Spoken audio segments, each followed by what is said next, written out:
Talo falava ile mai mo fa fonga re tātou tunu le nei vai no le aso. Se isi nei fa poponga le tātou porkalami o oi malo malo. O le tātou porkalami le vai aso nei por so o le tātou porkalami. Le ua o mai le fa asolonga stasi ne umtanga luenga fo fa pena ona fa vaina po fa tuinga le tātou fainga malo. Le matanga luenga o talonga malanga o mo le o la fio tangata sports and recreation. A tātou te le se atu le whatara noanga ma le whāua wino le tātou porkalami. Te toi whatepa le tātou tino le aso foi na whapea o na tatala loa i le whiunga te matai pāle mia ia le matanga luenga fōre nei i lona no whuanga au tū i tōna i matu. O se whanau ta inga le tātou malo ia toi si itia le tūrango au ta aloa sa mo e so se tāronga. Ai mai se pe amasi i atu e tau awele ngua o sa moa i tānu sanga whamau ngaro. Ia, ai awe fo i le whamu mua i le nei tāpenanga fo. Ia pou, ma whamaru si ati li le whati nonga o tāronga mua i to tonu lava o Samoa ia. E le ngata la i le ati na ina o tāronga. Ai o manatu fo i le maro ina i ati na ina mtau si le lei. Ala ngā oa, ale atu mō le whiwhia o le tangata. O le fwoi o manatu ai, ina i atu. Tuina uma nei ala ngā oa. E pei o le Friendship Park, ma le Malai Fatu Park. I lalo le wa inga le nei mata ngā lunga fōu. O le naunau ta inga mawalunga, ina i mawhai e le tātou atunu. O le whaatino ina ni fuafuanga e mawai se le fua lei. Mani maroro ina e tawala in whamanu stino, mani porkalami e whaunga ina ai ia ala ngā oa. Ai mese o ngā oa whanina tua. Ia mādua e o ni au fia, aftai le loko le tua, ua tau lau o whamuimoi, ni aso na tofa, aso mua i urai, e whapai ai tatu matanga fō. Ia, mai ngā duanga mulmuli ale rāna o te fia tele e whasisi lātu. Ua te tala alo i a neile mta ngā ruenga o tālonga māla ngā o mōna fia o tangata. Soifua me mani. I le toi tariu mai o le tātou porkalami. Ia, o le ua mawhatasi ma le whiunga ni minista. Le whiunga lau mtia manu Matthew Ringo Purcell. Ia o ia leo ni minista o tālonga. Ia ma le tātou matanga ruenga fo i o tanga ruenga o tālonga ala ngā oa mō leo la fia o tangata. Tālofa malo se fo manuia lau whiunga lau mtia manu. Ia, pātālofa i nangsunga le whonga fo i o le pokalami ni tu lao le aso. Ia, mai se fo i le whawhongwhonga mai mua mai o se tātou sanu, mai lawa i maunga te tele se ia pā ia maunga iti, ia o se toi moe. Ia e ofo whaatalofa atu nei tu la, mari whaalala. Ia, malo, se fo manuia lau whiunga, tātou whawhtira lau whamreanga le riu le atua. Ia whapena ona whawholorso i fua fo i whaua i whiu mga ruenga. Ai o le tāpor kalami po tā whatatala noanga le aso lau whiunga. Ia o nol matanga ruenga, neo se matanga ruenga fo. O le tofinga fo lau whiunga o se minister loa ia o tālonga. Ia pero ua i taimile leo whiwhiria i lava le minister patino ai tālonga ma leo la whiwhia o tangata. E whai ona sau noa fo le lau whiunga i le. Tūranga fo le tau amata ina o le tālonga e maisio le misiona ma le manu lau ti ale matanga ruenga. Ia, whawhtai mo le whakasiri lau sunga i whonga fo i o le pokalame. Ia e le pōmala i le tūlanga fo i o le neimtanga ruenga peona ia i le whato whala inga le mālo e whato ina le neimtanga ruenga. Ia o neimtanga ruenga o tālonga. Ia e meise o le moala ngā oa mo le fia o tangata. Ia o neimtanga ruenga le neina tō fia whakitoa ia o mai le tausanga mo mai ia September. Ia aina whato a o amata i le aso sulfa o le masina o ke topa. ia pe o I la lea na amata ai le mtanga le fou. Ia o le taunu mai I le mtanga venga ia ele o se alwenga whawhaingofie ona o le sa I lalo le mtanga alwenga o a onga. Ia le tūlanga fōi sa hapea ona whatamoe mai ai le pokalame o talonga. Mai le fio tau sanga ia le sa I lalo lava le mtanga alwenga o a onga. Ia o le tu ese ina mai la I mtanga alwenga o a onga ngai mtanga alwenga fōu. Ia o se tūlanga fōi o foi le lot ile lo fo le tua ile vave ona fa mtu mai ia wai o le temi nei pe ana to silofia o le ave ese le vai mai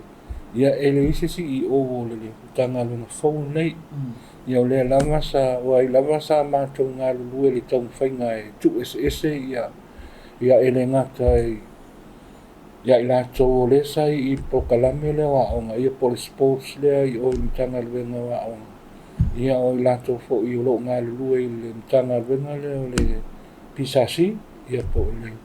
ia ma mtanga wenga o tupe ia o le mtanga wenga le o le sasafa a ia po I lato I o le sawa ia me to tino ma faluta alo ma la taalo ia a me se foi le vaenga le Samoa tourism ia po le vaenga le o tourism ia ma le vaenga mai le MNRI mo lo tau silofia o le mtanga wenga le o sasafa le sawa ia e fitus pun ma le lua I la tau o whainga wenga I te minei ia o e toa walu mai kai le STA pe an silofia e lua ia vaenga foi le o le recreation e lua paka o le ua au mai mua ia e amata I mtanga wen o le paka foi le tu al falo le malo le fia pak ia fa pena foi le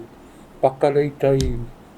song o le fai ngoa I si o le home and away ia o paka na e lua le ua fa mua mai le malo e amata I mtanga wen o la tau rao lo wa ia tu o le falo le malo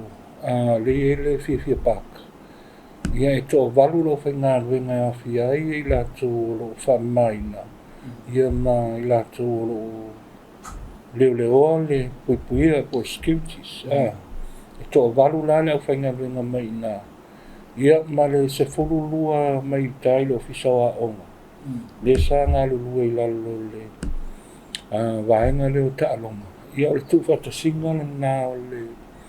o le aso I o le mtanga ruenga nei ia ona tu mai lole wa ia le lai mo le I tolo I la tolo ngā lulu te minei ia mo le silafia fo o le sa amata mai le masina le te atu whaangata I ulai le whaasala lau ino le pulisiri ia polisi yo ia o le te minei la ia o le ua o tauri mai na ia le lisi fo I la tolo e to spulu I la tolo sa apply 2000 ia lo fanga solo la le fo o mai la le lisi o le shortlist ia lo fanga solo la pisasi fatatal noa ia le ava noa le o le porsilio le mtanga wenga nei ia lo ava noa fo ia le pule le sa ia o vaenga le sasafa ia e apalai o ia le va ia ai fa mo ai le tofinga mai le ia pa mai al fa tatano o le mtanga wenga ne ia ai mo le silafia le tatou tulu ia mta fa eu tausi ale mtanga wenga o le fa mo le malo ia tina ema fa la lo ia talonga po le sport development and promotion ia fa per foi ia le vai le lei o mana taalo ma falta alo ia por vaenga le facility management ia o vai le lei o ala nga o ma le fi o tangata ia po recreation facilities la ia ta o le I paka ia o le fausi e no tu la fono ma whainga wha vai tau ta longa po le policy development and regulation ia o le vaenga lima o le una ina ma le market ina o malai ta'alo ma whale ta'alo i te tonu ma whawha atu o Samoa po le marketing. O lesi vaenga tausi o le whaatupeina o ta'alonga mai mō malai ta'alo o a onga e tusai ma ta'iala le malo ia po le sports financing. O lesi vaenga o le atina ena ma le whaatinuina o Pokalame a o onga tau ta'alonga ia po sports education and training. O lesi vaenga o le whaatinu ma whalauloina mo le soifua maloloina ma le malosi le lei ia e whaangaina ai ala ngā oa mo le pia o tangata ia po le health and fitness promotion. O lesi vaenga o le pui o le soifua manuia o tangata ia ta'alo po le protecting athlete welfare ia ma le ngalue ma wharapatonga whawa malo i mea tau ta'alonga po le international cooperation ia ai me se fo o le whalauloina o Samoa i turisi mea tau ta'alonga ia po le sports tourism promotion ia o ta'iala na o lo vaenga na o le mtanga vengoana ko functions ia po le anga mtawhai o tausi i le teimila nei ia o ngā lulue le vaenga fo ia le Attorney General ia ma le PSRC ia i le whakatianga o se tulafono mo ia le sa ia i le tulafono i le lalo o le Ministry of Education ia ananga o le ua motu ese ia ua e tau ai la ia ona sui ia le tulafono ia ma whaingoa fo i leo le tulafono i lalo ta'alonga ia ma le alanga ua mo le fia tangata. Whaftaia lau whionga le ue ta ua ia tūlanga ia. Lea la ua ia le po le hu mai o i o lava ia mtanga luenga mo ta'alonga. Ai le namare la ina le mai mo whafonga tātou tanu. Pe o le tele a o whalapu tonga ma oti fo ia tau ta'alonga. Ia e pi fa mo le se le ni fo le po le so soan ia le manu. O le ase tūlanga fo le o ia le fa ia fa manino fo le lau whionga ia le vala le vale o le mtanga luenga mai tu tino tu ma oti e ye ni vai nga fu i nga le fatasi ai ia pe o no fea ia i fu i le awale le ana i luma ma le fa nga so longo me tau ta longo tono le tono ia paftai mo le fafsili o le tulanga i sports body ia po vaenga po le tu tino talo e le ai ina lava le malo painga o lato pu lenga ia mal tofi ina ele au fa ai pau ana me ia le malo ia ona pe a tangi mai ia i tu tino ia i se sosani fo ia le malo i tu langa tau seleni o le ai fo ia al tanga le phone nei i sports body ia o le elus fu wipa ia i tu sports body le temi nei laila lo le sesnok ia ele o afa inai ele o afia ile vaenga le soka ia male yungi la kapi sulima wa o talunga ia ile lalo ele o le olimpeka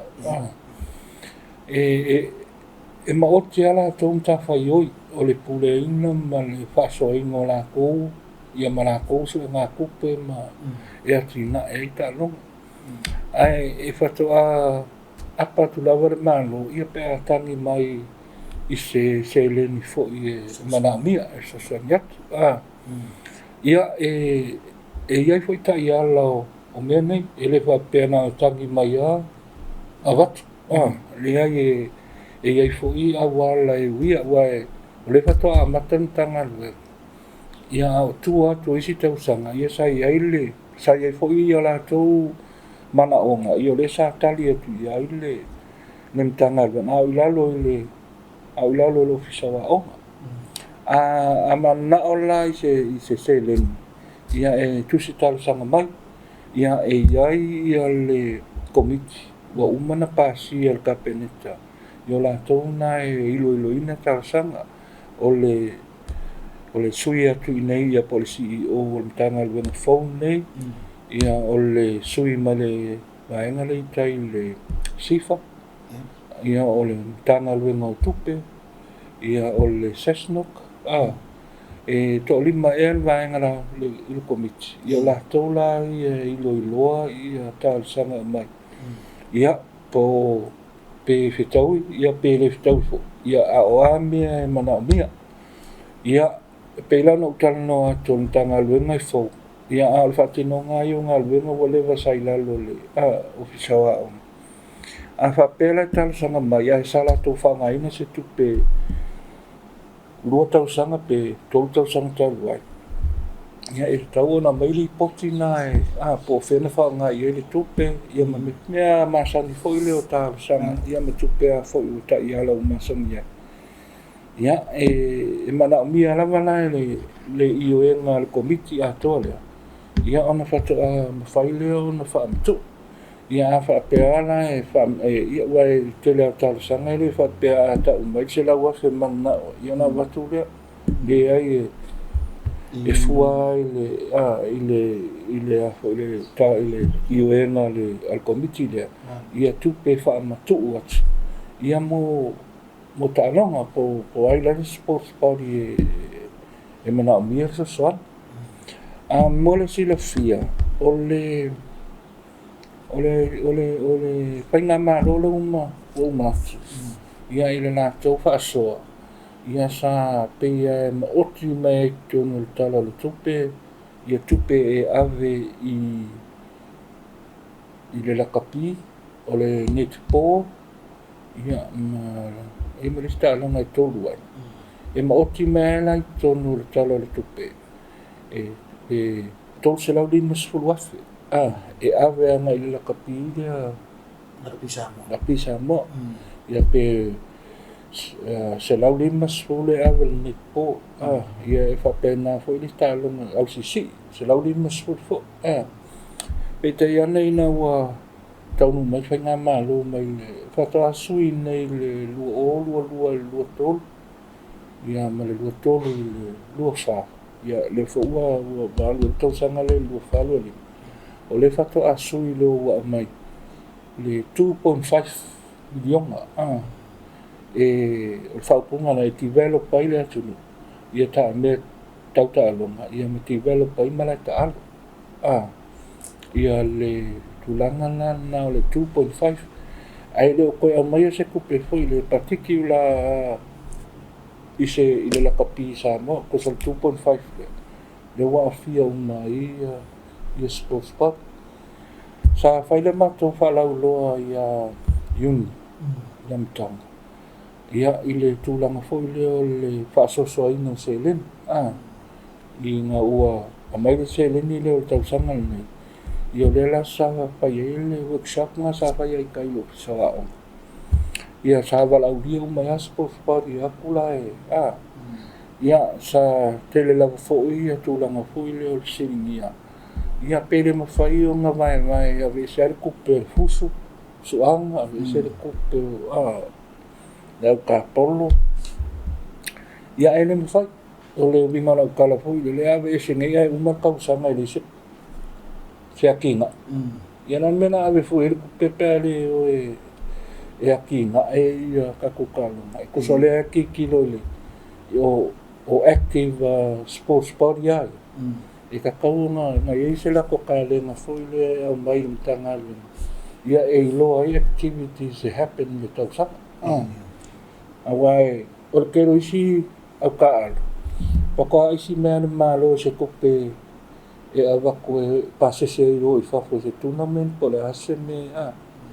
pate ele se development o kaloma e pe o le kupele e mai malo le 2.5 le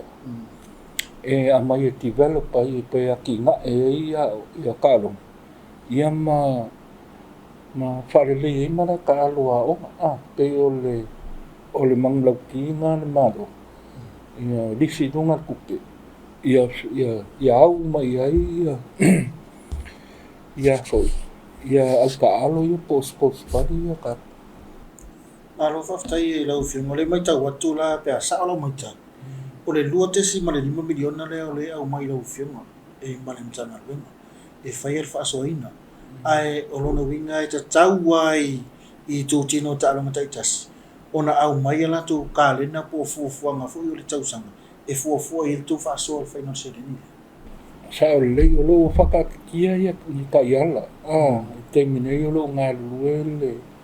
Ia e whamai mai fo le teimi e on port mai elsi i o wai pe o lana ia le an tawhai o i o le whaatulanga ino o le whaasoaina. O le teimi nei ia o lo o le whaapunga fo i le o lo ia i la vai le fua whaatutau. I teimi nei le whaasoaina i le amataina o le tausanga whaatupe nei ia i ulai. Ia o lo ia i la fo i le fua fo i le fua whaatutau.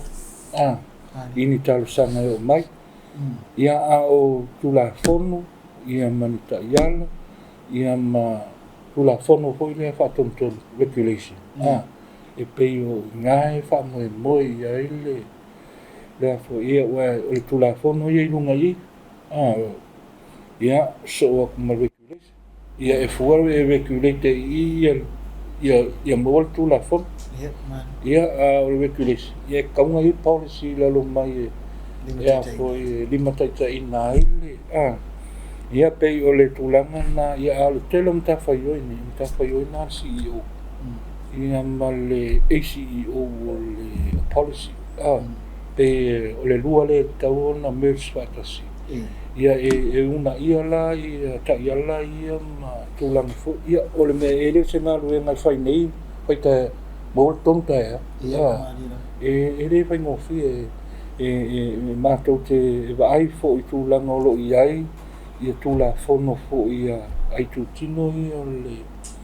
e pe mā fua fo i leo na tātala noa i tūla fono le ngō i e tau o na regulating a sports body o le vaenga na ia e awhi ai la ma mea i e mana mia e tau o na mai ala tau plan for tausanga whaltupi ia o ala ko activities e fai e aingi la ko international tournaments o ai pe o i e lisi e lunga le standard fo i leo talonga ia e na o pela utala no i le tūlanga le wai susila i talonga le na whato a uma so le South Pacific Games ia o to tele o la tau sa mau fo ia no e le ta alu ai sa involve ai le la o mai talonga e te lo toi va ai tangata na o mo se la ko involvement i le atina engo talo na fo mai loa ia umalo o le taimi nei wa tau ona paki kilo lesi South Pacific Games ka ko ki kilo fo i lakpi ia mai development o le netball e o whaupunga fo i leo develop po le atina e le okupu ngā le World Cup le ngā umaku e pasi le loko ngā piki ia e whape ngā fo i netball le pakua umaku fo i pe kasi pe lua se ke e waku ngea kako ia e piki ngā mai whapa so city la feo i ko pere aru develop ai ka lu e pawal kai me kusi mai ai o ko pe va ko pase se o pa te o ia se development plan hoile e au mai sports boarding e ki kilo ko ile maka ngalu o le pa te o ngai fa ile o nga ka maki ka e fa ile o nga fa ya o you know e ka ke lo ma fo i a pula nga ai pe o le vai nga le ai ku kingo yo ka lo ile o ia mo ia le mo ngi ku ia e pa fe mo mo sa mo lu nga i la vai ka mi nga ia o nga le passion fo ile o ka ku ka ka fia ka alu mo sa mo whaftai uro le o mai tau tōtau marino mai si wala ia sa wha pe tau si le tuat le tūlanga le o le anga i mana i mana vai e mtau atu pe e mafuri lava le tanga i rau whiunga ele o mo cha lo ngai mi ni a ole ati na e mo le mana e la wai ta wai ia ni sio vai no ai o le ase tu langa i le anga i lu mana i le malau tau vai fo te lo le tele ni sio vai na i mau tu le ia fenga fa vai te fa ta mo e a o lau tilo i anga i lu mana i le o le mtanga lu na le mo sio meta ta lunga ma le o le fi tonu le tonu O le vai ngare i tātou, e pei ua. O le vai le grassroots, ia po le amatanga me o tālo.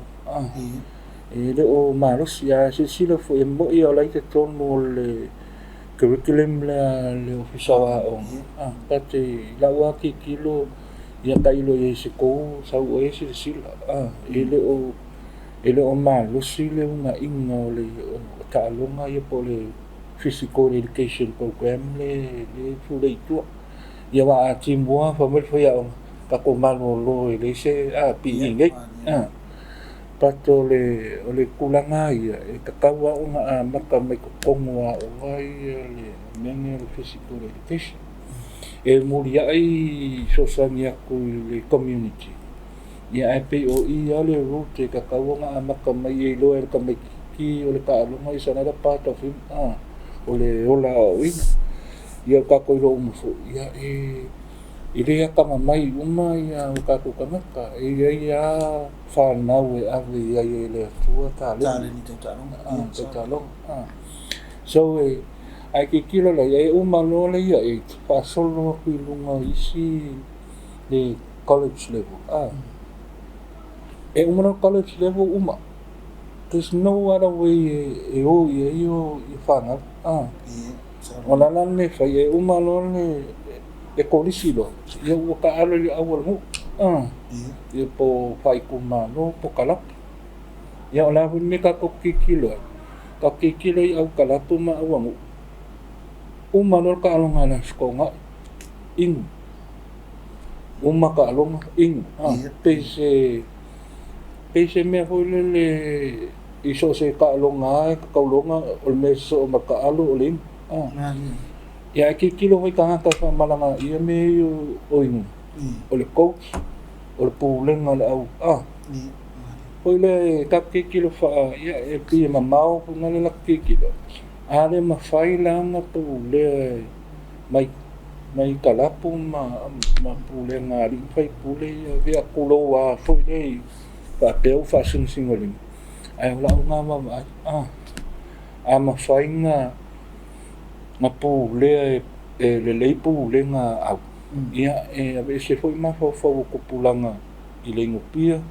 ula ia ma we ka le wa ka ko kanga ka le nga ka foi le ka u fa ma sangi e malo lo si ka ko kanga ka i le context sport ia ma isia ma ka lo ma ele o lava foi ka ko vai nei le olympic o mo ko ke le o ka longa e ka ku ke le o longa ka lo ka lo foi le voli le fai la lo sami la lo vai ia ele ma fai la e mo ma ka ko la ma ka ai pe o la unga ma vai e ke le vango ai le o fa ngai na e wi fa ngala ki ka longa i ngi ya ka ko ai le o ma fai nga no le level le ka ka e le tiba o le ase tūlanga i fu lea ia le tau tupi wa pe le sia le vanga tile no singia o ye se swinga fu lea o le tau tupi fai fa ma namba no fu tūlanga wa ia pine ma tau tupi tetas ia mo le pataya mo fafsidi mai ke le lava fo ni se fafsidi mai le fafsidi ia pe ia na tala no ia lo nga luela so le patino ina o policies ia o se manita ia la fo le fa ia mau ai tau ia wai o fatulanga na no ba ia ma le fatatianga mai le kainga malo te ia o e te tongi e vaenga le gambling foi le lato te pule ina ia no talo o lato le mta fai o le fatu te lao o vaenga i o tau tupe ia ala titilo ia ile ai pine auro mai ia na utal no tu ia le mawala wa pi amata tuale in South Pacific Games ia so from the Commonwealth ia me ilo lungan le Olympic ole fofanga lo ke ole ta yala lo te vai e lua fele le tupe mau el pine auro pe e pine auro mai le Talonga Pasifika ia aile pingsi di pa mal le apa me o mai Commonwealth ia e di mafi the Commonwealth pe pine auro ia aile fo si di pa mal le apa me ole Olimpeka la se la wafi ile pine auro ia ele fo se ele recognizing le siliva mal ia ole na ole pata tia ole fai fo fuanga fo le ma faka kia se la fu wai akaki kilo ia le Olympic is the highest competition ile la so le la sa kakalngo fo ima wa fo iso lango ngai le sima ko fonkan kalwai mala e sila le competition le Olympic e kakawa unga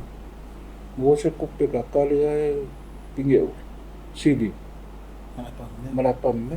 anga ole o ie ngaka ile ia seskuina kele lope sisi kau wanga ilunga kule ai pe fakulanga na le sa fakulanga mai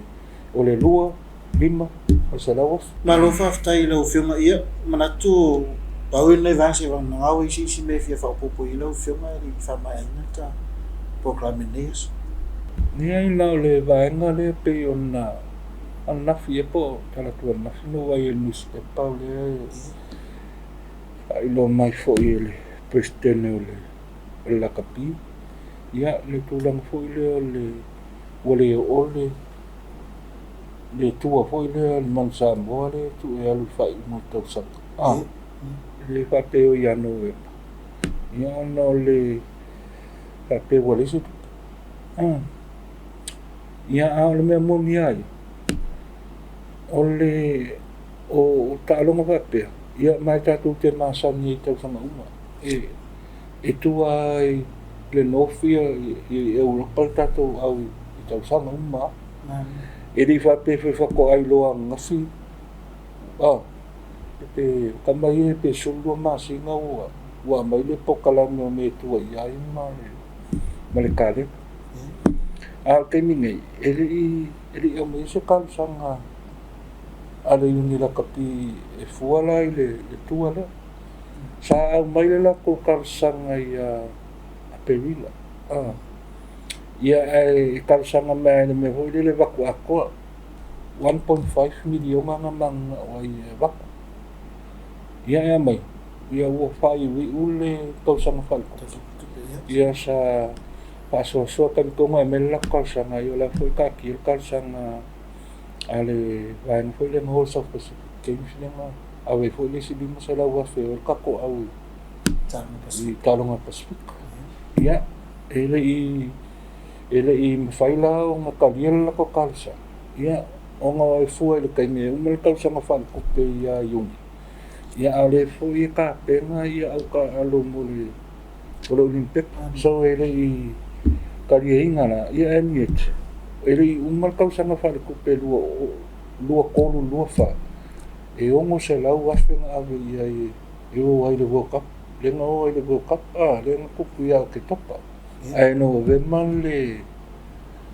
fo le kalonga na sa pasi ia ila wala ki le ko sa le o fa ali mengi du mara ko wa me wole ia nga peila i te pise me hore o fa ali mai le ngan malo wale sosami al kau sang fa ku penge u la ia kau ia yung ka sang fo ili ia mai ala se kau sang wale le ia e alang fa ia oi pa mai le mal ia le ka ko ia wale ave ele mal o se so malo fa tai lo film fa tai fo fa no no hotel ia whapena fo un tala manino ni siom ta upu ia sa whapena on mamala mai fo tātou tunu i pitola au fo ia ni fo tanga lu fo e nga tale i le fionga minsta e pe on iai pe amata lo ia fo ia le mtanga lu fo ni tanga lu no talonga ia ma alanga o mo le ola fio tangata ia mana tole fa poponga le tātou programa le ato mau se isi on fa poponga lu mana ai mo tem nei we te fa sa sa tātou tunu sai fo me